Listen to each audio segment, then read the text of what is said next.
प्रभु यीशु के प्रभु यीशु के मधुर नाम में आप सबका स्वागत करते हैं और धन्यवाद देते हैं हमारे जीवन की आशीषों के लिए। पिछले 18 तारीख को नीलिमा और मेरे बेटे दोनों का माँ बेटे दोनों का बर्थडे था और परमेश्वर ने इतने वर्ष संभाला हमें। और 20 तारीख को परसों हमारी वेडिंग की एनिवर्सरी थी। 18 वर्ष उसने हमें चलाया, संभाला, सारी बातों में विश्वास योग्य हमारा परमेश्वर बना रहा। उसके लिए भी हम उसका धन्यवाद करते हैं, शुक्रगुजार करते हैं और आप सबका भी धन्यवाद देते हैं जो अपनी प्रार्थनाओं में हमें याद रखते हैं, हमें उठाते हैं। आगे के समय को हम वचन में जाएंगे और नीलिमा हमारे बीच में है जो वचन में से लेकर के आएंगी। आगे के समय को हम नीलिमा के देते हैं कि वचन में से जो कुछ भी परमेश्वर ने इसके हृदय में रखा है उन बातों को कहे।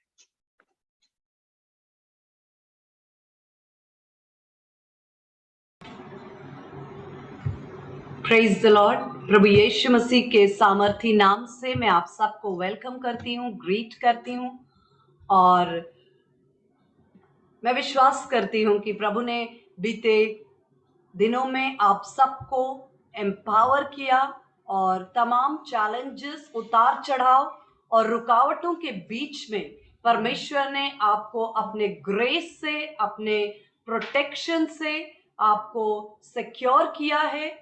और मैं जानती हूँ आपके पास टेस्टिमोनीज हैं और ये जो वचन का सीरीज हम स्टार्ट करके चल रहे हैं, deliverance, the power of deliverance, छुटकारे की सामर्थ, ये जो होली स्पिरिट हमें वीक बाय वीक हमें टीच कर रहे हैं। आई टेल यू, ये प्रचार नहीं है, ये टीचिंग नहीं है, इट्स एक्चुअल डिलीवरेंस। ये एक्चुअली वास्तविक छुटकारा है जिसको मैं विश्वास करती हूं कि Holi spirit layer by layer, एक एक उलझे हुए धागे के समान, जैसे बहुत से धागे एक साथ उलझ जाते हैं और उनको एक एक करके निकाल करके सुलझाया जाता है और लेयर बाय लेयर डिलीवरेंस, छुटकारे की सेवा, लिटरल डिलीवरेंस की मिनिस्ट्री परमेश्वर का आत्मा हमारे जीवनों के अंदर कर रहा है। क्योंकि वचन के द्वारा, वचन को जानने के द्वारा हम आजाद होते हैं और कई ऐसे क्षेत्र हमारे जीवन के हैं जहां पर वचन की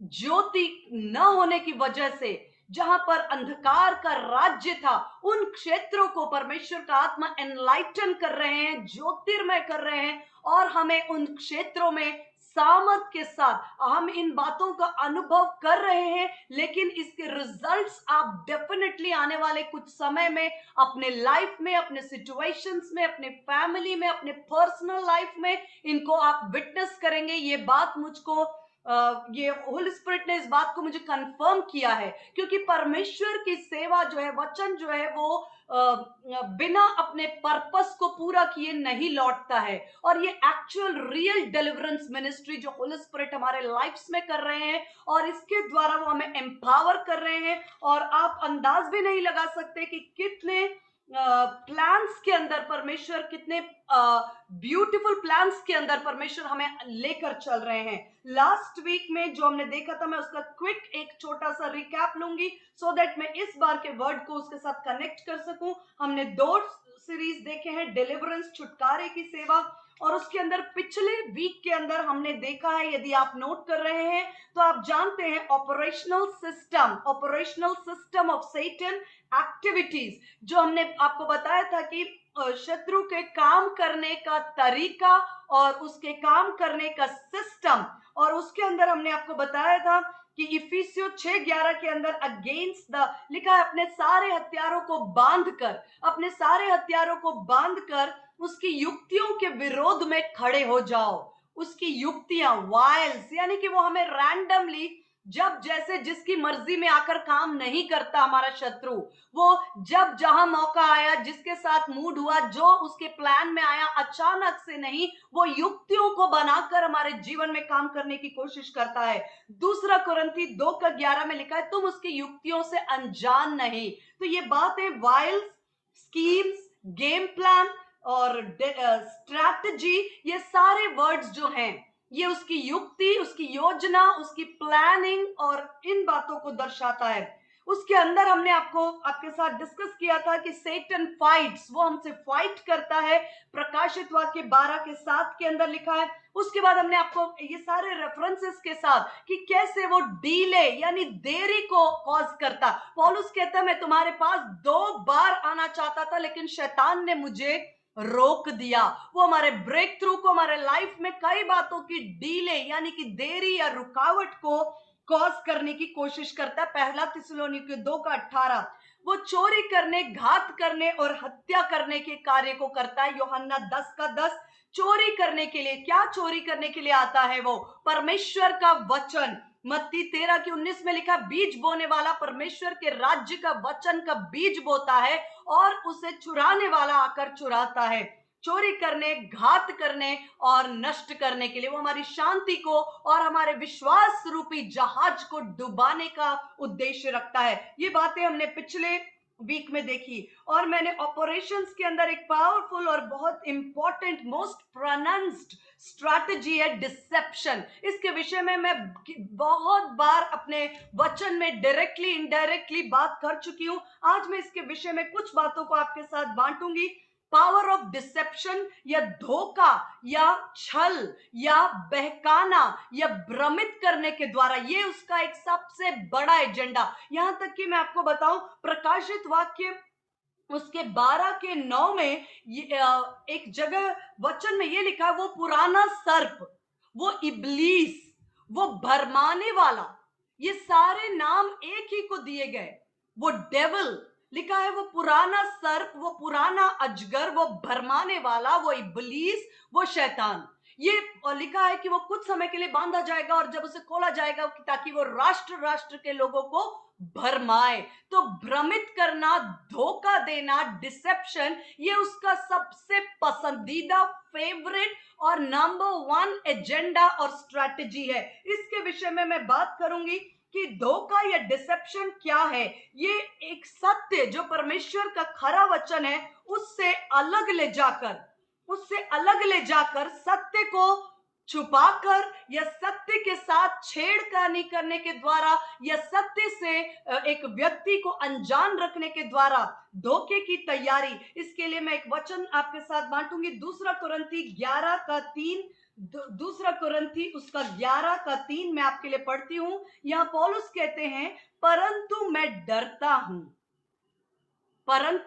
डरता हूं कि जैसे सांप ने अपनी चतुराई से हव्वा को बहकाया, वैसे ही तुम्हारे मन उस सिधाई और पवित्रता से जो मसीह के साथ होनी चाहिए कहीं भ्रष्ट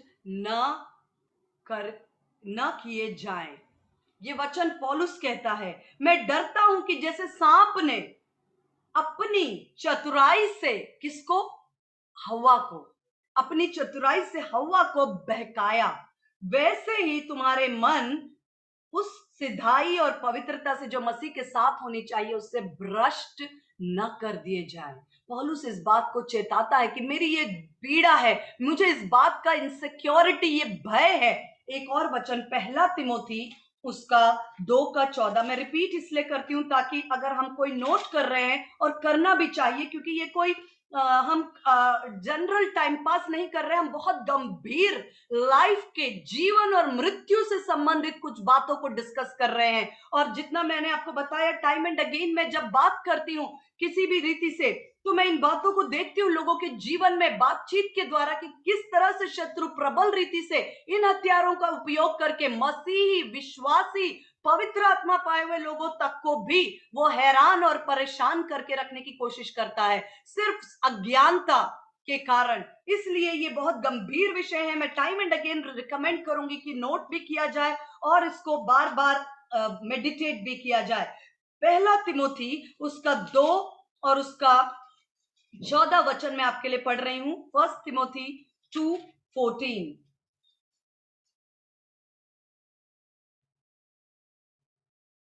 पहला तिमोथी उसका 2 अध्याय और उसका, और आदम बहकाया न गया और आदम बहकाया न गया। बहुत कम लोगों ने इस वचन को शायद ध्यान दिया होगा, क्योंकि जनरली हम इस बात को सीखते सिखाते हैं कि आदम को बहकाया, फल खिलाया और उसे पाप में गिराया। लेकिन वचन एक बहुत ही स्पेशल बात कहता है, आदम बहकाया न गया पर स्त्री बहकाने में आकर अपराधिनी हुई।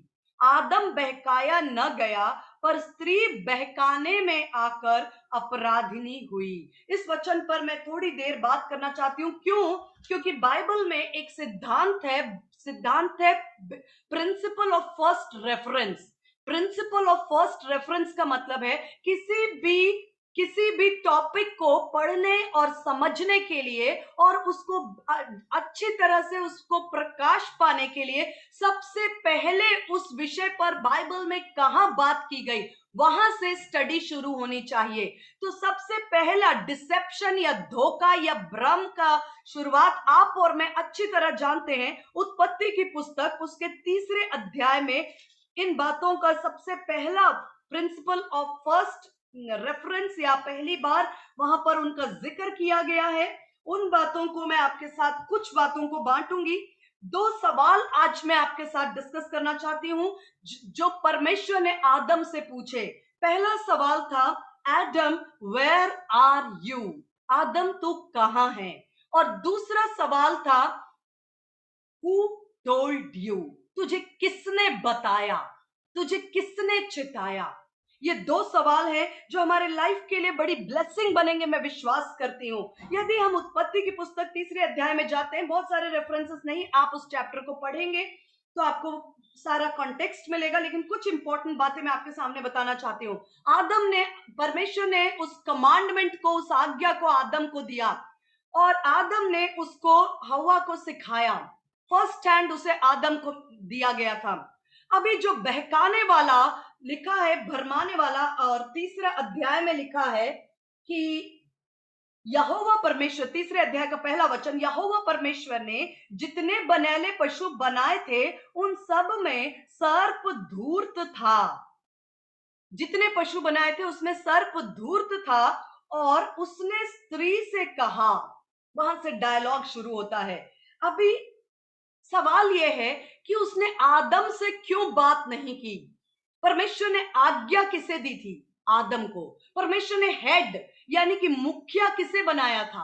हेरारकी। परमेश्वर सिस्टम्स का परमेश्वर है। परमेश्वर गड़बड़ी का परमेश्वर नहीं, व्यवस्था का परमेश्वर है। परमेश्वर ने जब कभी कहीं भी काम किया उसने एक व्यवस्था, एक सिस्टम, एक हेरारकी को ठहराया। तो वहां आदम को परमेश्वर ने हेड यानी कि मुखिया के रूप में ठहराया। और उसके आगे सारी बातों को हम जानते हैं कि परमेश्वर ने उस स्त्री को और उसके बाद आदम को क्या क्या कमांडमेंट्स दिए। लेकिन उसने सबसे पहले लिखा वो धूर्त था और चतुराई से उसने कहां अटैक किया? उसने आदम को गिराना उसका टारगेट था। शत्रु का, सर्प का जो एजेंडा था वो था आदम को मुझे पाप में गिराना है। लेकिन उसके लिए उसने कहां बात करनी शुरू की?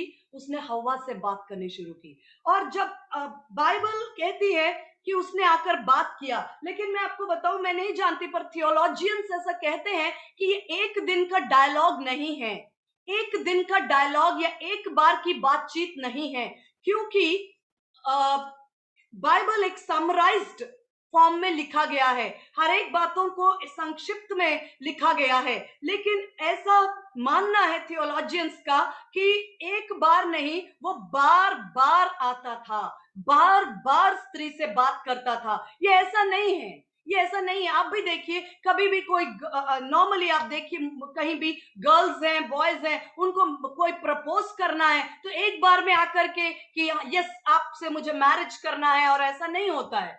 तो बार बार, ये एक जस्ट एग्जाम्पल है, किसी विषय पर आपको किसी को कन्विंस करना है तो एक बार में बहुत ऐसे काम नहीं होते। कोई भी बात के लिए किसी को कन्विंस करना है, रिपीटिशन एक बहुत इंपॉर्टेंट शब्द है। रिपीटिशन यानी कि निरंतर बार बार किसी बात को किया जाना बहुत प्रभावशाली होता है।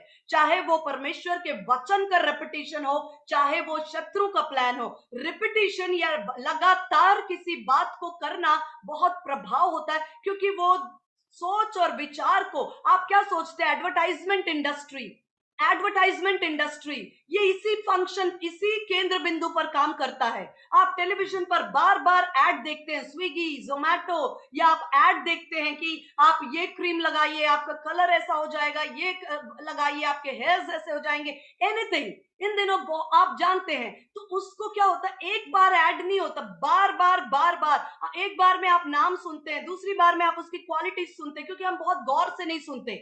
हम ऐड आता है हम स्किप कर देते हैं। लेकिन कभी कभी एक बार, दो बार, अरे कुछ बोल रहा है, तीसरी बार, चौथी बार म्यूचुअल फंड्स का ऐड आता। अब मुझे कहने की जरूरत नहीं है, एडवर्टाइजमेंट इंडस्ट्री से आप परिचित हैं। कितने होर्डिंग्स लगाते, कभी कभी मैं सोचती थी कि रोड पर पोस्टर्स लगाते।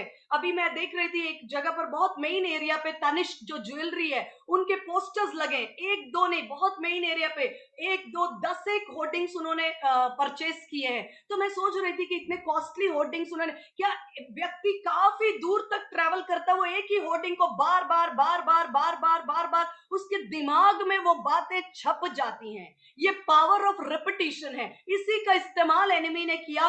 और जब उसने स्त्री से बात किया, उसको लिखा है उस स्त्री ने फल को देखा। वो सिर्फ देखा नहीं था, उसके विषय में वो कन्विंस हो चुकी थी। फल खाने के बाद वो पाप में नहीं गिरे, पाप में तो वो उसी समय गिर गए जिस समय विचारों में वो गिर गए। तभी यीशु मसीह ने कहा, एक व्यभिचार करने के बाद पाप नहीं होता। व्यभिचार तो जिस समय आपने मन में देख लिया और सोच लिया, तभी व्यभिचार हो गया। क्योंकि इंसान पहले अपने अपने विचारों में गिरता है, अपने विचारों में गिरता है। या अगर कोई जीत पाता है तो वो अपने विचारों में पहले जय पाता है, उसके बाद वो एक्शन में जय पाता है। ये सिद्धांत है, ये सिद्धांत है। और ये जो है जनरली काम करते हैं किसी के लिए भी, किसी भी क्षेत्र में। तो वो पहले विचारों में सोच चुकी थी कि ये खाने के लिए मन भाव, देखने में मन भाव, खाने में बढ़िया, बुद्धि के लिए, और आप सब बातें बाइबल स्कॉलर्स हैं, आप जानते हैं। उसके बाद उसने खाया, और लिखा है उसने आदम को भी दिया। आदम प्रेम के वश में गिरा। जिस समय स्त्री ने फल खाया, आदम इस बात को जान चुका था कि अब ये अनंत काल की मृत्यु में चली गई। अनंत काल की मृत्यु, जहां से मेरी पत्नी ये हवा, ये कभी वापस नहीं आ सकती। इसकी आत्मा में ये मृत हो चुकी है। A very powerful truth. ये मजाक नहीं हो रहा था। जब परमेश्वर ने कहा जिस दिन तुम ये फल खाओगे, उसी दिन, उसी क्षण तुम मर जाओगे।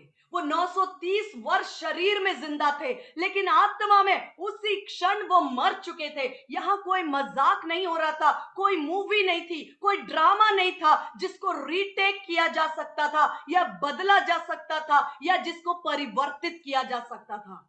जब आदम ने देखा कि ये पाप के द्वारा ये हमेशा हमेशा के लिए ये मृत्यु के, अनंत काल की मृत्यु की अवस्था में चली गई। लिखा है आदम, अभी मैंने आपसे रिक्वेस्ट किया कि आप पढ़े, पहला तिमोथी 2:14 लिखा, आदम बहकाया नहीं गया, हव्वा बहकाई गई और अपराधिनी बनी। और आदम क्यों गिरा? उसने प्रेम किया था, उसने हवा से प्रेम किया, और वो जानता था कि अब ये मुझ तक वापस कभी नहीं आ सकती। और उसके प्रेम पर उसने, शैतान ने अटैक किया। वो जानता था कि मुझे अगर आदम को गिराना है तो मुझे किसको गिराना पड़ेगा? पहले हवा को।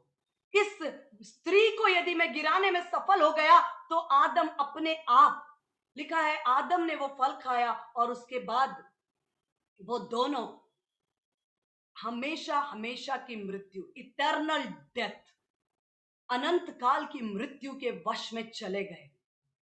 स्पष्ट वचन में लिखा है कि आदम नहीं बहकाया गया।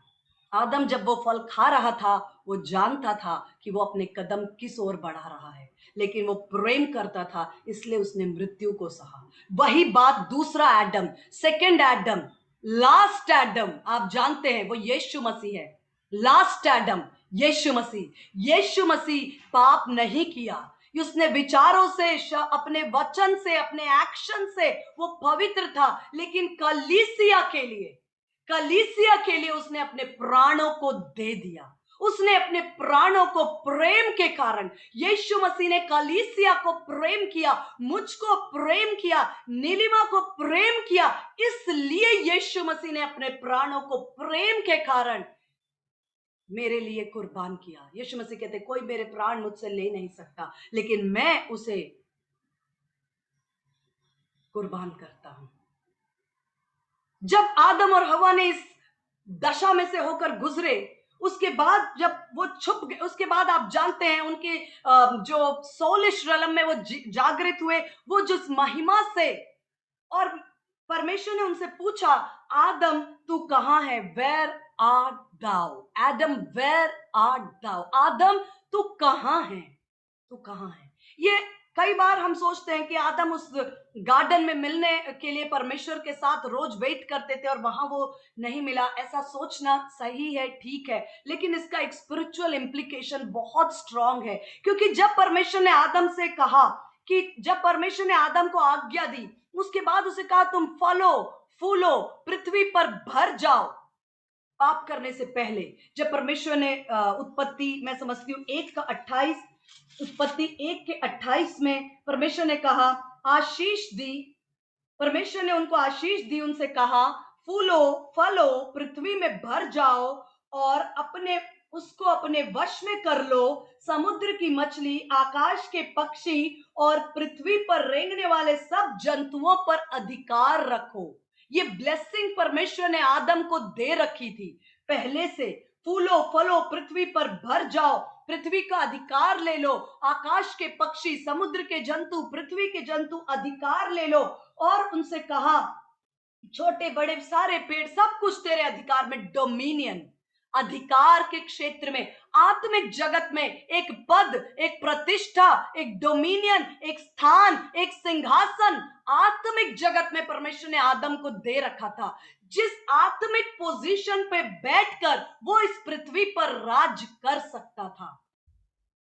आत्मिक रीति से, जैसे आज मेरे और आपके लिए कहा गया कि तुम तो मर चुके, तुम्हारा जीवन यीशु मसीह के अंदर है और वो अपने साथ स्वर्गीय स्थानों में तुम्हें बिठाता है। वो सारे पद और सारे प्रिंसिपैलिटीज, अधिकार, अंधकार की सामर्थ से कहीं ऊपर तुम्हें परमेश्वर ने एक रैंक, एक ओहदा, एक पद, एक प्रतिष्ठा आत्मिक जगत पर आपको बिठाया है। लिखा उसने हमें जिलाया और अपने साथ परमेश्वर के, लिखा है अपने साथ उसने जिलाया और अपने साथ बिठाया। कहां बिठाया?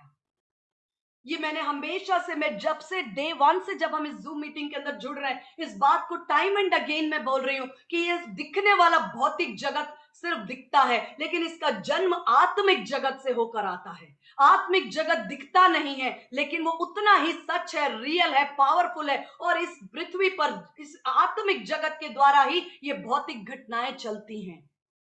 हम जो नहीं देख सकते वो है ही नहीं, ऐसा सोचना गलती है। हवा को हम देख नहीं सकते, लेकिन वो नहीं है, ये सोचना गलती है। परमेश्वर ने आदम को एक स्थान दिया, एक ओहदा, पद, प्रतिष्ठा पर आत्मिक रीति से बिठाया। आज वो जगह खाली थी, वहां वैकेंसी है, और परमेश्वर ने पूछा आदम तू कहां है? और सबसे आश्चर्य की बात, तुझे इस स्थान से किसी ने हटा भी दिया और तुझ पर बल का प्रयोग नहीं किया। ये सोचने वाली बात है। जैसे अगर ये लैपटॉप मुझे यहां से उठाना है और कहीं रखना है तो मुझे फोर्स यानी कि बल लगाना पड़ेगा। बिना बल लगाए इस लैपटॉप को यहां से दूसरी जगह शिफ्ट कर दिया। ये सोचने का विषय था। आदम, किसी ने तुझे धक्का नहीं दिया, किसी ने तुझे मारा नहीं, किसी ने तुझ पर हथियार नहीं चलाए, किसी ने तुझे खींचा नहीं, फिर तुझे यहां से कैसे अलग कर दिया? कैसे तुझे यहां से शिफ्ट कर दिया? कैसे तुझे यहां से गिरा दिया? बिना बल का प्रयोग किए तुझे यहां से कैसे डिस्प्लेस कर दिया? This is the power of deception. ये धोखा और भ्रम की सामर्थ है। भ्रम और धोखे में ऐसी सामर्थ है कि किसी व्यक्ति को बिना धक्का लगाए सुसाइड तक पहुंचा देता है शत्रु।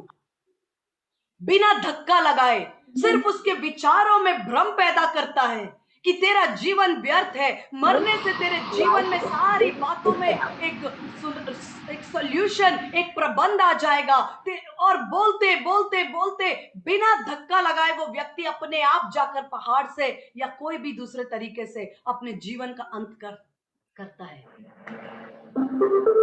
बिना बाहरी पावर The के, Bluetooth device is ready to बिना बाहरी सामर्थ के, बिना इस्तेमाल किए एक व्यक्ति को रिमोट कंट्रोल की तरह इस्तेमाल करने के लिए उस समय से वो भ्रम की सामर्थ का इस्तेमाल कर रहा है। तब परमेश्वर ने पूछा, तू कहां है? बिना तुझे धक्का दिए, बिना सामर्थ के तुझे तेरे स्थान से कैसे किसी ने हटा दिया?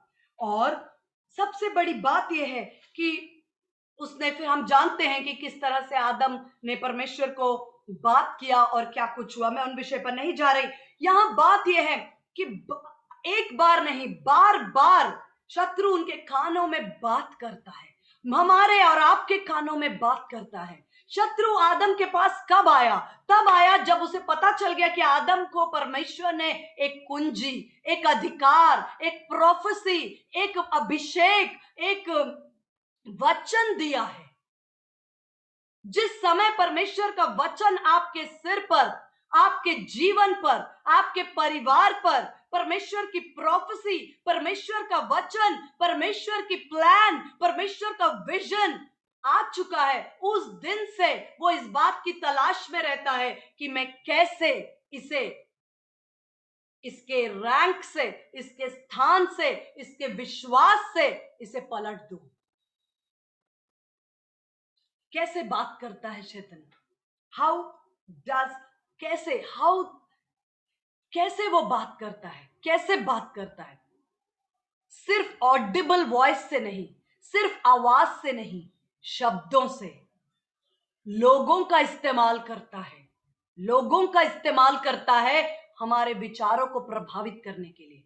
जब बार बार एक व्यक्ति अपने बच्चे को कहता है, तुम नासमझ हो, तुम मूर्ख हो, तुम जीवन में कुछ नहीं कर सकते, तुमसे कुछ नहीं हो पाएगा, तुम असफल रहोगे, आप नहीं जानते आप क्या कर रहे हैं, आप नहीं जानते। आप अब तक आप उत्पत्ति की पुस्तक उठाइए, कब उठी तलवार और कहां चले तोपे? नहीं, सारे युद्ध तो है ये पावरफुल वर्ड्स, शब्दों के सामर्थ्य से युद्ध लड़े गए हैं और तख्ते पलटे गए हैं। आत्मिक जगत में उलट पुलट हो गया, बहुत कुछ हो गया, सब कुछ अपने मुंह के वचन से। इसलिए लिखा है, जीवन और मृत्यु की सामर्थ है तेरे जीभ में।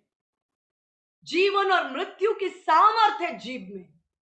हम सोचते हैं तलवार से युद्ध लड़े जाते हैं, लेकिन परमेश्वर का वचन उठाकर देखिए कैसे शत्रु ने बिना तलवार के आदम को वहां से गिरा दिया। हम जब बात करते हैं वो लोगों के द्वारा बात करता है। कैसे बात कर, कौन कौन से तरीके, वो जिस हर एक चीज का इस्तेमाल करता है, वो इस्तेमाल करता है शब्दों का, हमारे विचारों को प्रभावित करने के लिए, हमें भ्रम देने के लिए, हमें धोखा देने के लिए। वो इस्तेमाल करता है लोगों का। कई बार आकर लोग आपको कहते हैं, आप असफल हैं, आप कुछ नहीं कर रहे हैं, आपके जीवन में कोई भलाई नहीं, आपसे अधिक मैं सफल हूं। इस तरह से लोग जब कंपैरिजन करते हैं, वो रात और दिन लोगों के द्वारा या फिर परिस्थितियों के द्वारा। कई बार आपने प्रार्थना की, आपने किसी बात का इंतजार किया, आपको उसका रिजल्ट नहीं मिला, तुरंत बात करता है, देख परमेश्वर ने तेरी प्रार्थना नहीं सुनी, देख परमेश्वर ने तुझे उत्तर नहीं दिया, देख तेरी प्रार्थना पूरी नहीं हुई, देख वो तुझसे प्रेम नहीं करता। कहीं ऐसा तो नहीं कि परमेश्वर ने तुझे छोड़ दिया? तू भी छोड़ दे अपने विश्वास को। परिस्थितियों के द्वारा वो अपने संदेश को आप तक पहुंचाने की कोशिश करता है। वो झूठा है। यीशु मसीह ने कहा, तुम झूठे हो अपने पिता के समान। यीशु मसीह ने सदूकी और फरीसियों से कहा, वो तो आरंभ ही से हत्यारा है और झूठ बोलता है, और झूठ बोलना उसका स्वभाव है। मैंने पिछली बार बोला, शैतान की मातृभाषा है झूठ बोलना। उसको बोलने में वो मास्टर है, एक्सपर्ट है, और इतने सामर्थ और इतनी सफाई से बोलता है कि उसके अंदर विश्वास करने के द्वारा लोग फंस जाते हैं। उसके बाद वो इस्तेमाल करता है आपके जीवन में, यदि कोई चोट है, यदि कोई दर्द है, कोई पुराना जख्म है, मैं फिजिकल पेन की बात नहीं कर रही हूं। पुरानी कोई घटना है, किसी ने आपको धोखा दिया, किसी ने आपके साथ गलत बर्ताव किया, किसी ने कोई बात आपको कह दी, कोई भी ऐसे बातें जो आपके अंदर हैं, जो घर कर चुकी हैं, जो अंदर तक जड़ पकड़ चुकी हैं, और पुरानी घटनाएं, पुरानी बातें, पुराने अनुभव, पुरानी असफलता, जिनको हमने संजोकर, संभाल कर, म्यूजियम में, एग्जीबिशन में संभाल कर रखा है, यीशु मसीह के सामर्थी नाम से होने दीजिए कि पुराने अनुभव, पुरानी बातें, पुराने चोट, पुरानी से पुरानी घटनाएं, कड़वाहट की बातें यीशु के नाम से मिट जाएं। हम क्षमा करना है, हम क्षमा करें, रिलीज करना है, रिलीज करें, उन बातों से आजाद हो। ये वो किले हैं जो हमें बंधन में रखते हैं। प्रभु यीशु मसीह का अनुग्रह हो कि पुराना से पुराना जख्म ढांप दिया जाए। पुराने से पुराने जख्म में मरहम परमेश्वर का आत्मा लगाता है। पुरानी बातें, पुराने अनुभव यीशु के नाम से उन बातों को मिटाकर, पौलुस कहता है पिछला सब भूलकर मैं यीशु मसीह के साथ आगे दौड़ा चला। पुरानी बातों का स्मरण मत करो, देखो मैं एक नया काम करने पर हूं, क्या तुम इससे अनजान रहोगे? इन बातों के द्वारा वो हमसे संदेश देता है। यीशु मसीह के पास शत्रु डायरेक्टली, शैतान जब पहली बार आया, हम सब जानते हैं, पहली बार उसे यीशु मसीह ने उसके साथ डायरेक्ट डायलॉग हुआ जब वो यीशु मसीह 40 दिन के उपवास प्रार्थना में थे। और उसके बाद आप सब जानते हैं कि उसने कहा तुम भूखे हो तो इस पत्थर को रोटी बना लो, यहां से कूद जाओ, परमेश्वर तुम्हें रक्षा करेगा, और तुम मेरे आगे झुककर मेरी आराधना करो, मैं संसार का वैभव। ये पहली बार था जब उसने डायरेक्ट यीशु मसीह के साथ आमना सामना बात किया। लेकिन हमेशा ऐसा नहीं होता है, हमेशा ऐसा नहीं होता है। उसके बाद शैतान यीशु मसीह के पास आया, लेकिन वो पतरस की भावनाओं में होकर आया।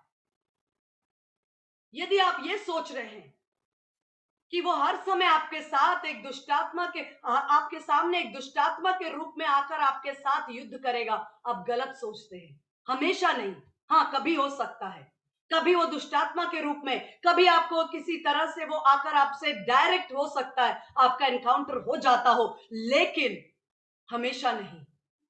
दूसरी बार जब वो आया, प्रभु यीशु मसीह ने कहा, एक उसी अध्याय में, मत्ती 16 अध्याय में, आश्चर्य होता है, एक बार मत्ती 16 अध्याय में प्रभु यीशु मसीह ने पतरस से पूछा, लोग क्या कहते हैं कि मैं कौन हूं? पतरस ने कहा, तू तो जीवित परमेश्वर का पुत्र है। प्रभु यीशु मसीह ने कहा कि ये बातें तुझे मांस और लहू ने नहीं, मेरे पिता ने तेरे हृदय में प्रकाशित किया है। उसी अध्याय में आगे चलकर 23 वचन में जब यीशु मसीह कहते हैं कि मनुष्य के पुत्र के लिए अवश्य है कि वो मारा जाए और तीसरे दिन जी उठे, ओ पतरस कहता, प्रभु आपकी मृत्यु कभी नहीं होनी चाहिए, नहीं मैं आपको मरने नहीं दूंगा। पतरस की भावनाओं में होकर तब यीशु मसीह ने क्या कहा, गेट दी बिहाइंड मी सेटन, ऐ शैतान मुझसे दूर हो जा। क्यों? पतरस तो प्रेम का व्यवहार कर रहा था, भावनाओं में आकर बोल रहा था कि प्रभु मैं आपको कभी मरने नहीं दूंगा। ये एक लव था, एक इमोशन था। मैं बात कर रही हूं, पतरस की भावनाओं को इस्तेमाल किया शैतान ने, और यीशु मसीह के पास परख की आत्मा थी, स्पिरिट ऑफ डिसर्नमेंट, जो हमारे लिए बहुत जरूरी है। अगर हम सिर्फ लोगों की बातों को और ऊपर के रूप को देखकर परख, अगर हम रूप को देखकर निर्णय लेंगे और जो हमारे साथ क्या बोल रहा है उसको देखकर निर्णय लेंगे, हम चूक जाएंगे।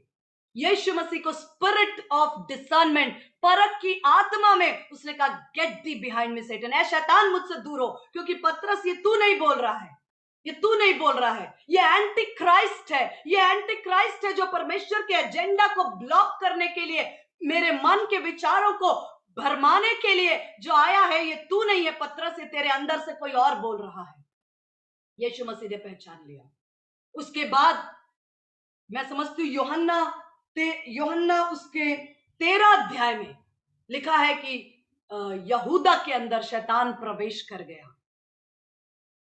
Satan entered Judas, यहूदा के अंदर प्रवेश कर गया, क्योंकि उसने एक बार यीशु मसीह के साथ आमने सामने बात करके देख लिया कि मैं इसको अपने भरमाने में नहीं ले सकता, इसको मैंने हर प्रकार की लोभ लालच दे दिया, पर ये अपने वचन पर स्थिर और खरा है।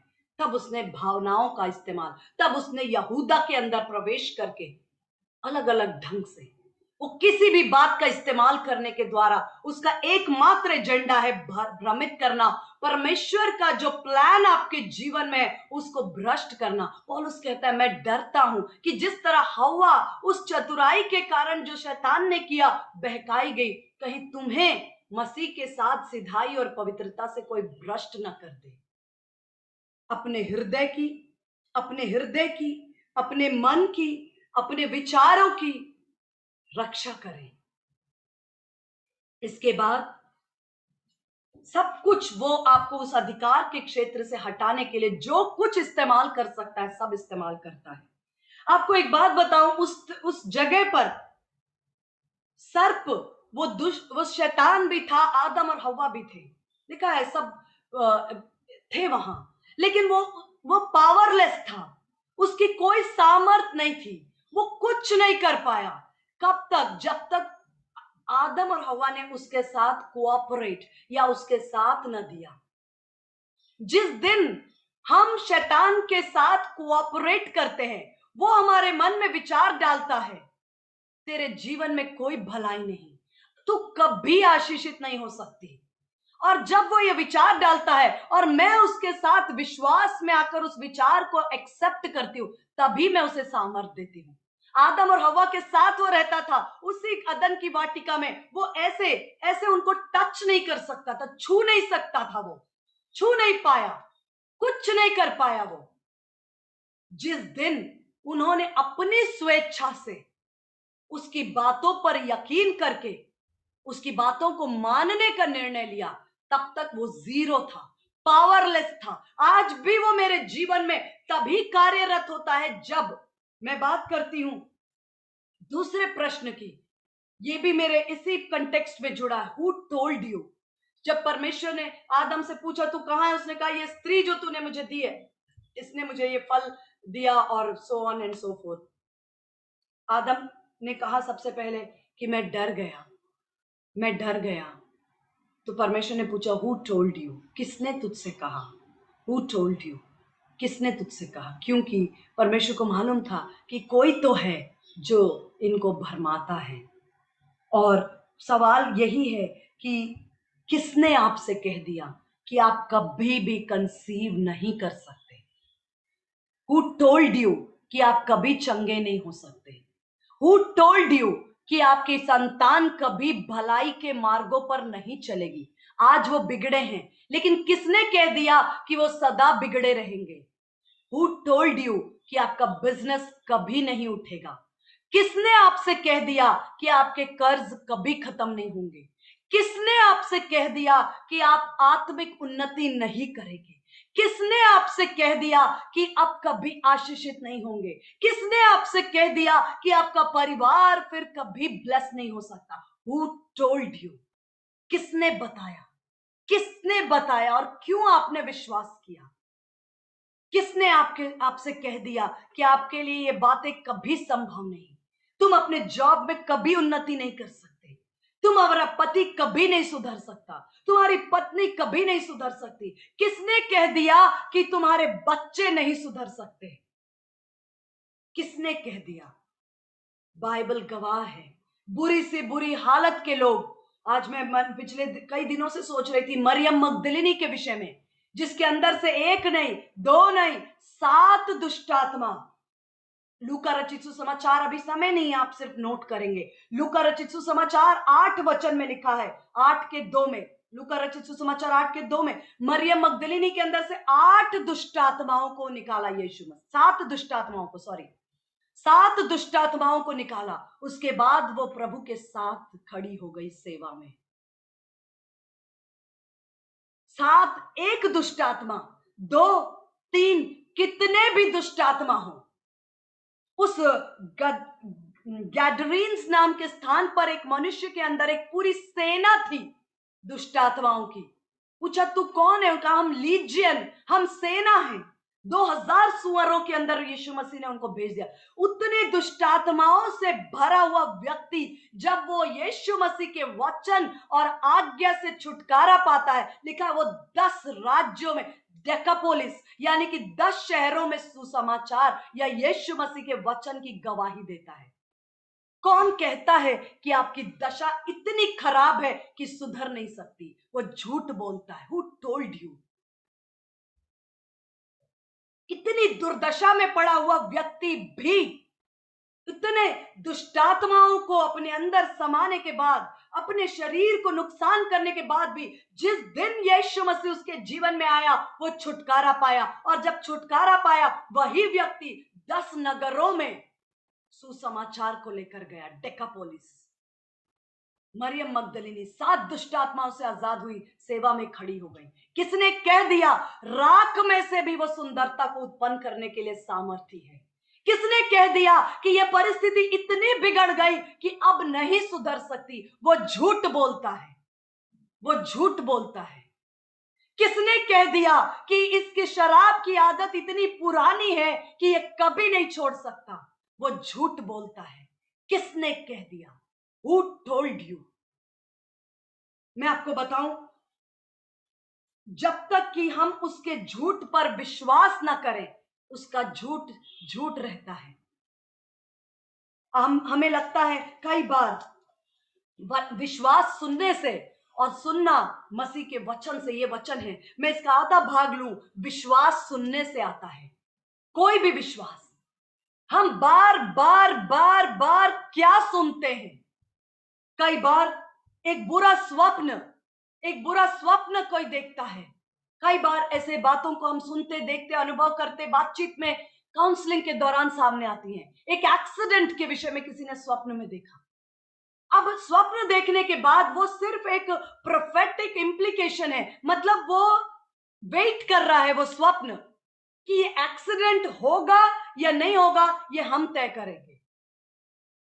क्योंकि जब एक व्यक्ति ऐसे स्वप्न देखकर उठता है, यदि वो भय से भर जाता है, अब क्या होगा, और डर जाता है, और डर के घबरा जाता है बस, और विश्वास कर लेता है, उस झूठ को विश्वास के द्वारा हमने बल दिया।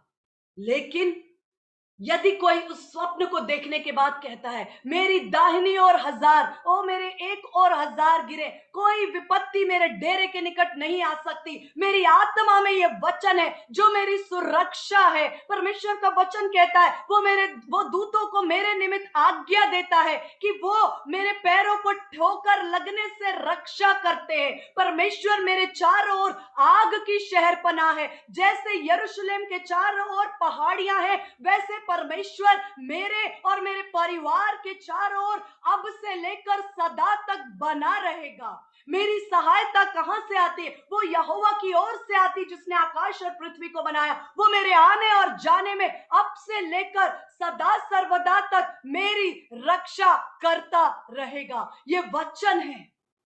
और जब ये वचन मेरे अंदर से उठते हैं, जो ड्रीम, जो स्वप्न, जो बुराई की बातें शत्रु प्लान करता है, वो वहीं के वहीं जड़ से नाश हो जाती। हर एक पौधा जो मेरे परमेश्वर ने नहीं लगाया वो यीशु के नाम से उखाड़ा जाता है, क्योंकि परमेश्वर ने मुझे सामर्थ दी है ढा देने के लिए और स्थापित करने के लिए। मैं अपने लिए, अपने परिवार के लिए उन्नति की बातें, आशीष की बातें, जय और सुरक्षा की बातों को स्थापित करती हूं, और मैं अंधकार के प्लान्स को जड़ से उखाड़ कर उनको पूरी तरह से खत्म करता हूं। मैंने आपको पहले ही भी बताया, बाइबल गवाह है इस बात का कि युद्ध सिर्फ तलवार और तोप से नहीं लड़े जाते। ये तुम्हारे मुंह के वचन में जीवन और मृत्यु की सामर्थ है। कितना बैंक में हम इस बात के लिए चिंतित हैं कि मेरा बैंक बैलेंस, ओ मेरे अकाउंट में, स्टेट बैंक ऑफ इंडिया में, ओ मेरे बैंक ऑफ बड़ौदा में कितना पैसा है। आप अपनी आत्मा के बैंक में कितना वचन डिपॉजिट कर रहे हैं, इस बात के लिए सचेत रहें। कितने वचनों को आपने अपने अंदर बसाया है, कितना अधिक अपने बैंक को वचन से भर लिया है। क्योंकि हर समय ये बाइबल आपके साथ नहीं होगा कि आप इसे उठाकर पढ़े। ये वचन, मेरे दाऊद कहता, मैंने तेरे वचन को अपने हृदय में बसा लिया कि मैं तेरे विरुद्ध पाप ना करूं। हृदय में बसा लिया। आपका आत्मा, आपका हृदय एक बैंक है जिसके अंदर कितना वचन आपने बसा लिया, क्योंकि ये वचन युद्ध लड़ता है, ये वचन तलवार के समान है। इन बातों को हमने पिछले सीरीज में सीखा था। किसने कह दिया? किसी एक व्यक्ति ने आकर कह दिया कि देखो आपके बच्चे का रिपोर्ट कार्ड, आपके बच्चे के रिपोर्ट कार्ड में 100 में से 10 अंक आए हैं, ये जीवन में कुछ नहीं कर सकता, ये फेल है। हमने क्या किया? उसको ग्रहण किया। मालूम है आपको, हम सिर्फ हाथों से ग्रहण नहीं करते हैं। लोग सोचते हैं कि हम सिर्फ हाथों से लेते हैं। नहीं, लेने के बहुत तरीके हैं। हम हाथों से सिर्फ क्या करते हैं? प्रगट चीजों को ले पाते हैं। पहले हम रिसीव करते हैं, उसके बाद लिखा you will receive and you will have. Receive कहां करते हैं? ग्रहण अपने हृदय में, अपने विचारों में, अपनी आत्मा में। और जो हम अपने हृदय में, आपने अपने हृदय में चंगाई ग्रहण कर ली, आपने अपनी आत्मा में चंगाई ग्रहण कर ली, उसे आप प्रकट रूप से अपने हाथों में देखेंगे। आपने अपनी आत्मा में अपने संतान को ग्रहण कर लिया, आप उसे प्रकट में अपने हाथ में देखेंगे। आपने अपनी आत्मा में अपनी ब्लेसिंग को ग्रहण कर लिया, आप उसे प्रकट रूप से अपने हाथों में देखेंगे। आपने अपने बच्चे की सफलता, उन्नति और छुटकारे को अपने विचार और अपनी आत्मा में ग्रहण कर लिया, आप उसको अपने हाथों में देखेंगे। जो आप अपने मन, विचार, आत्मा में पहले ग्रहण करेंगे, वो आप छू पाएंगे, देख पाएंगे और अनुभव कर पाएंगे। You receive through your mind, you receive through your spirit, you receive through your heart. आप अपने मन से, अपने आत्मा से, अपने हृदय से ग्रहण करते हैं। जो आप अपने मन में ग्रहण करते हैं, वो प्रकट रूप में आप देख पाते हैं, अनुभव में आते हैं। कोई बात नहीं, मेरे स्कूल के टीचर ने कहा मेरे बच्चे का रिपोर्ट 100 में से 10 नंबर है, ये फेल है, ये सफल नहीं है। कोई बात नहीं, मैं उसके सिर पर हाथ रखकर उसको वचन के द्वारा ब्लेस करती हूँ कि धर्मी की संतान पृथ्वी पर पराक्रमी होगी, हमारी संतान यहोवा की सिखलाई होगी। जो इसे देखेंगे वो कहेंगे ये वो वंश है जिन्हें परमेश्वर ने आशीष दी। हाथ रखकर उसके अंदर ढिठाई की आत्मा को डांटे, आलस्य की आत्मा को डांटते हैं, बदलवा करने की आत्मा को डांटते हैं। अगर हाथ नहीं रख सकते, कई बार जवान बच्चे होते हैं, वो नाराज होते हैं, आप हमारे सिर पे हाथ रख के हमें प्रेयर मत करो। कोई बात नहीं, कोई बात नहीं। कई लोगों की गवाहियां हैं कि वो अपने बच्चों के तकिया पर हाथ रख के प्रेयर करते थे। कई लोग कहते हैं मैं ये सब आपको रिकमेंड नहीं कर रही हूं कि आप ऐसा करें, लेकिन मैं सिर्फ गवाही बता रही हूं। मैं एक बार फॉरेनर, एक प्रभु की दासी विदेश से आई थी, वो कह रही थी कि मैं अपने बच्चे के जूतों में पैर डालकर उसके लिए प्रार्थना करती थी। वो ड्रग एडिक्ट हो चुका था, वो बहुत बुरी संगति में फंस चुका था। मैं उसके शूज में पैर डाल डाल कर प्रार्थना करती थी और परमेश्वर ने उसे उस दशा से लौटा कर लेकर आया। मैं ये आपको नहीं कह रही हूं कि जैसे उनको प्रभु ने अगुवाई की उन्होंने किया, प्रभु आपको अगुवाई करते हैं। कुछ भी नहीं तो भी आप घुटने टेक कर अपने बच्चों को मांगे।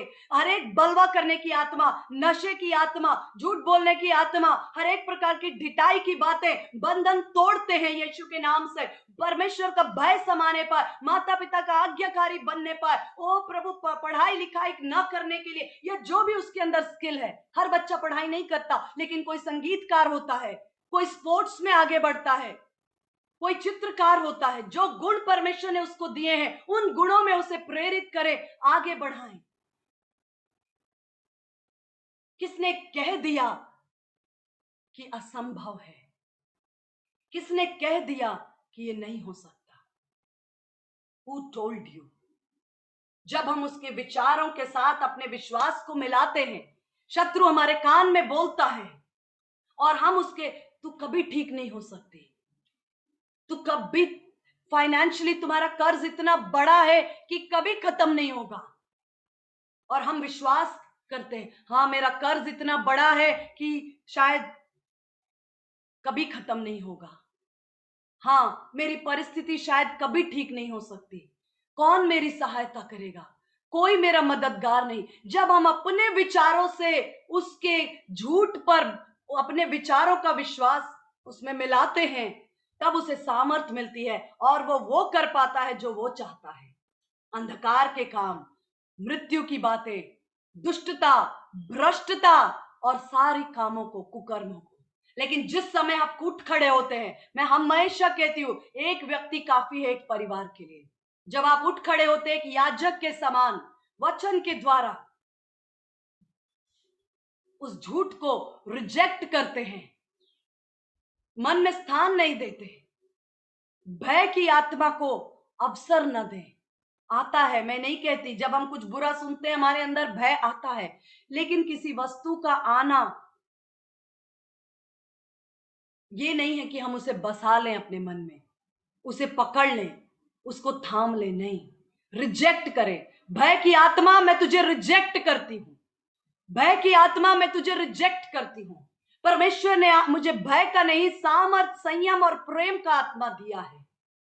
परमेश्वर ने मुझे भय का आत्मा नहीं दिया कि मैं फिर बंधन का आत्मा नहीं दिया कि फिर मैं भय खाऊं। उसने मुझे लेपालकपन का आत्मा दिया, जिससे मैं उसे हे अब्बा, हे पिता कहकर पुकारती हूं। रिजेक्ट करते हम भय की आत्मा को, पीड़ा की आत्मा, कंफ्यूजन की आत्मा, धोखे की आत्मा, झूठ बोलने वाली आत्मा को। हम परमेश्वर की आत्मा की अधीनता में अपने आप को सौंपते हैं। इन बातों को परमेश्वर हमें अनुग्रह करे।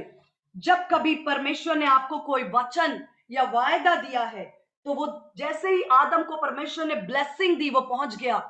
जैसे ही परमेश्वर ने आपके जीवन पर उद्धार, छुटकारा, आने वाले वंश और पीढ़ियों के लिए प्रॉमिस, मैंने पिछली बार भी एक वचन आपके साथ शेयर किया था, 1 तिमोथी 1:18। हे तिमोथी, उस भविष्यवाणी के वचन के अनुसार, उस भविष्यवाणी के वचन के अनुसार जो परमेश्वर ने तुझे दिया है, अपने विश्वास की धाती की रक्षा कर।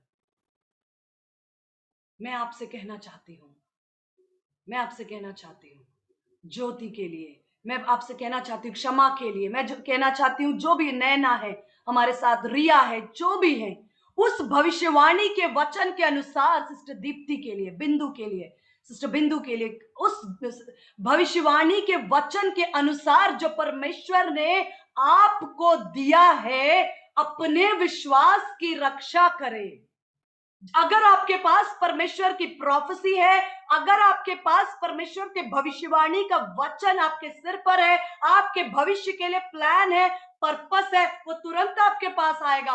हर एक परिस्थिति का इस्तेमाल, लोगों का इस्तेमाल, दर्द का इस्तेमाल, हर चीज जो संभव है इस्तेमाल करके आपसे बात करेगा, संदेश देगा। सिर्फ आप उसके संदेशों पर विश्वास करने के द्वारा उसके जाल में और चाल में फंस जाते हैं। लेकिन वचन की तलवार से मैं आज उसके हर एक झूठ को, हर एक के जीवन से डेड करती हूँ, काटती हूँ यीशु के नाम से।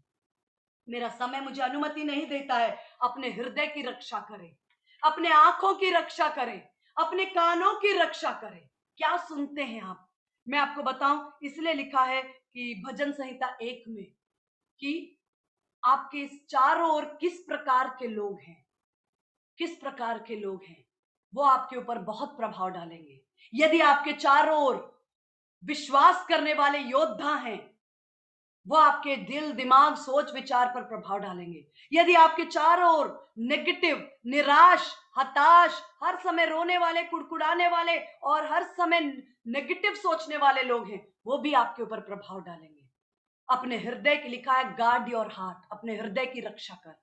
फिर अपनी आंखों की रक्षा कर, अपने कानों की रक्षा कर। तू क्या सुनता है, क्या देखता है, क्या देखता है, क्या सुनता है? क्योंकि इन्हीं के द्वारा वो अपने संदेशों को पहुंचाने की कोशिश करता है।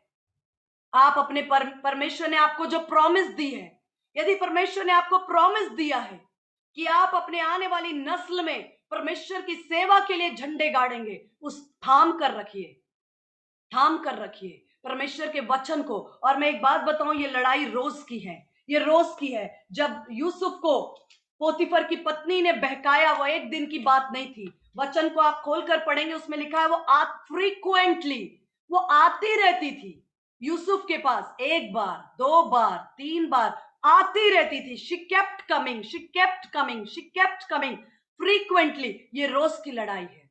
आपके पास जो परमेश्वर ने वचन दिया, रोज एक बार आपको क्या विश्वास कर रही है? 10 साल हो गए, छोड़ दे, अब कुछ नहीं बदलेगा। रोज एक बार आपके मन में रोज एक बार वो आपका द्वार जरूर खटखटाएगा। क्या सोचती है? ये कभी नहीं सुधरेगा, इसकी हालत कभी सही नहीं होगी। क्या सोचती है? इसके शराब की आदत कभी नहीं जाएगी। क्या सोचती है? ये कभी भी उन्नति नहीं करेगा। क्या सोचती है? तेरे संतान कभी उत्पन्न नहीं होगी। क्या सोचती है? ये लोग कभी नहीं बदलेंगे। क्या सोचती है? तेरी सेवा बढ़ेगी, 20 से 10, 10 से 1 हो जाएगी। क्या सोचती है? क्या सोचती है? वो रोज आपके कान में बोलता है, रोज बोलता है, रोज बोलता है, daily daily repetition, repetition, repetition, मतलब बार बार निरंतर प्रयास करता, आता रहता है, आता रहता है, वेट करता है कब आप उसके साथ एक एग्रीमेंट में आ जाए और आप कहें सच बात है, मुझे नहीं लगता मेरी सेवा बढ़ेगी, मुझे नहीं लगता मेरे पति की हालत सुधरेगी, मुझे नहीं लगता मेरी पत्नी, मेरे बच्चे सुधरे, मुझे नहीं लगता मेरे बच्चे उन्नति करें, मुझे नहीं लगता ये कर्ज कभी खत्म, मुझे नहीं लगता मेरी संतान की आश, मुझे नहीं लगता। जिस दिन आप उसके साथ एक हो जाते हैं वो सफल हो जाता है, उस दिन उसके आपके जीवन में काम करने का अधिकार और सामर्थ मिलता है। लेकिन आप जब कहते हैं कि परमेश्वर एक छोटे राई के दाने को एक बड़ा वृक्ष बनाता है, मेरी सेवा एक व्यक्ति से शुरू हुई है लेकिन ये सामर्थ्य है। अब्राहम ने भी तो एक ही बेटे को जन्म दिया, उस एक बेटे से एक राष्ट्र उत्पन्न करने की सामर्थ परमेश्वर रखता है, एक व्यक्ति से राष्ट्र बनाता है।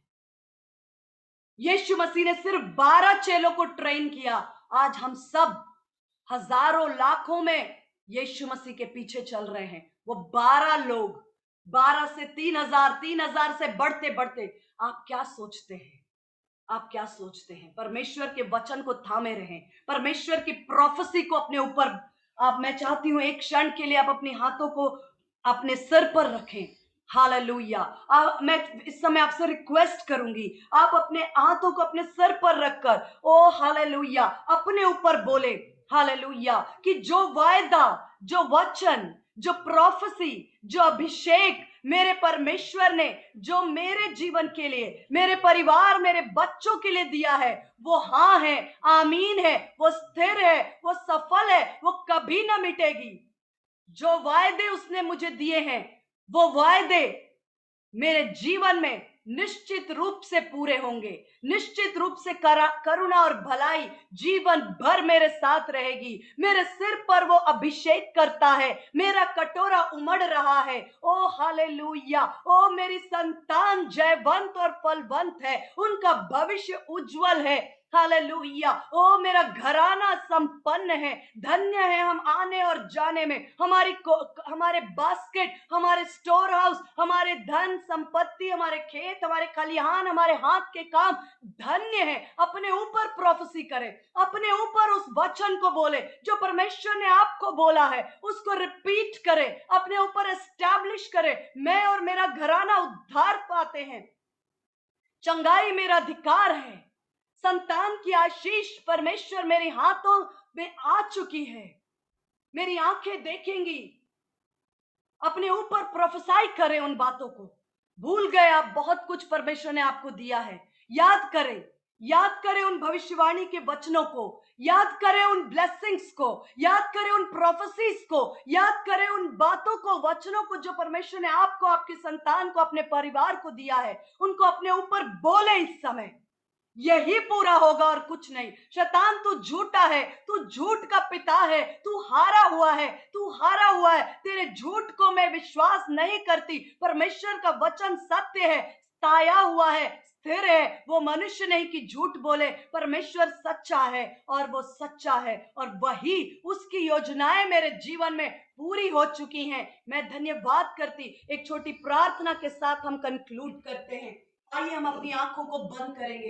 Hallelujah, thank you Jesus, hallelujah. धन्यवाद यीशु, हालेलुया। प्रभु धन्यवाद करते हैं यीशु मसीह के नाम से। प्रेम पिता, हम तेरे चरणों में आते हैं प्रभु। तूने हमसे बहुत प्रेम किया है खुदावन, और अपने इकलौते पुत्र को भी रखना छोड़ा, उसे हमारे लिए दे दिया प्रेम पिता परमेश्वर। और जब हम तुझ में बचाए गए और आने वाले क्रोध से भी हम बचेंगे प्रभु परमेश्वर। तेरा वादा, एक एक प्रतिज्ञा प्रभु विश्वास योग्य है प्रभु, और उन्हें पूरा करने में तू सामर्थी है प्रेम पिता परमेश्वर। हम में से हर एक जन के लिए तूने इस योजना को बनाया है, इस उद्धार की योजना को बनाया है, और इस अनंत काल की योजना को तूने हमारे लिए बनाया है। और पृथ्वी पर जब हम रहते हैं प्रभु इस संसार में, तो भी तूने एक योजना को हमारे लिए बनाया है प्रेम पिता परमेश्वर। तूने अपने लिए हमें दाम देकर मोल ले लिया है प्रेम पिता परमेश्वर, अपनी संतान होने का अधिकार दिया है। इन दिनों में प्रभु उसी अधिकार में हम में से हर एक चलने पाए खुदावन, और शैतान के हर एक युक्तियों को मैं असफल घोषित करता हूँ। हर एक जीवन से, हर एक परिवार से शैतान के हर एक कार्य को मैं यीशु के नाम से भस्म होने की आज्ञा देता हूँ। We release fire in the name of Jesus, hallelujah. और किसी प्रकार से शत्रु हमें तंग न करने पाएगा। ये तेरा वचन है खुदावंद, हालेलुया, कि तू हमारे पाँव को फंदे में ना फंसने देगा। तू हमें बुद्धि, समझ और ज्ञान दे प्रेम पिता परमेश्वर, और सारे तेरे हथियार बांधकर हम प्रेम पिता परमेश्वर तैयार रहने पाए प्रभु, हालेलुया। प्रेम पिता परमेश्वर, तूने एक जीते हुए युद्ध में हमें खड़ा किया है खुदावन, जो पहले ही जीता जा चुका है खुदावन, हालेलुया। हम धन्यवाद देते हैं कि शत्रु हम पर जयवंत नहीं हो पाता और ना हो पाएगा खुदावन, हालेलुया। और किसी प्रकार का धोखा हम ना खाएं प्रेम पिता परमेश्वर संसार में प्रेम प्रभु, हालेलुया। बुरे लोगों से नहीं, लेकिन आजकल अंत के दिनों में तूने कहा कि झूठे शिक्षक तुम्हारे बीच में से उठ खड़े होंगे, हालेलुया। झूठे मसीहा संसार में आ जाएंगे, और बहुत से ऐसे काम करने वाले होंगे जो धोखा देंगे और लोगों को बिगाड़ते चले जाएंगे। प्रेमी परमेश्वर, ऐसे लोगों से सावधान रहने के लिए प्रेम पिता तो हम सबकी मदद कर और सहायता कर खुदावन, कि जैसा प्रभु हवा को उसने तेरे वचन के द्वारा बहकाया प्रभु परमेश्वर, और यीशु मसीह की भी परीक्षा शैतान ने वचन को लेकर प्रभु उलझाने की कोशिश की खुदावन, ऐसे हम ना उलझे प्रेम पिता परमेश्वर, लेकिन तेरा वचन पवित्र आत्मा की ओर से हमारे जीवन में आए और फलवंत हो और प्रकाशित हो खुदावन। यह हमारी तुझसे प्रार्थना है प्रेम पिता। पूरे ग्रुप में जितने लोग जुड़े हैं खुदावन, सबको, हर एक के परिवार को तेरे हाथों में सौंपते हैं। जिसकी जैसी जरूरत है प्रभु, वैसा अनुग्रह हम में से हर एक को दे प्रेम पिता। तेरा धन्यवाद करते हैं प्रभु। सब बातों को तेरे बलवंत हाथों में सौंपते हैं और विनती खुदावन यीशु मसीह के नाम से मांगते हैं, आमीन। Praise the Lord.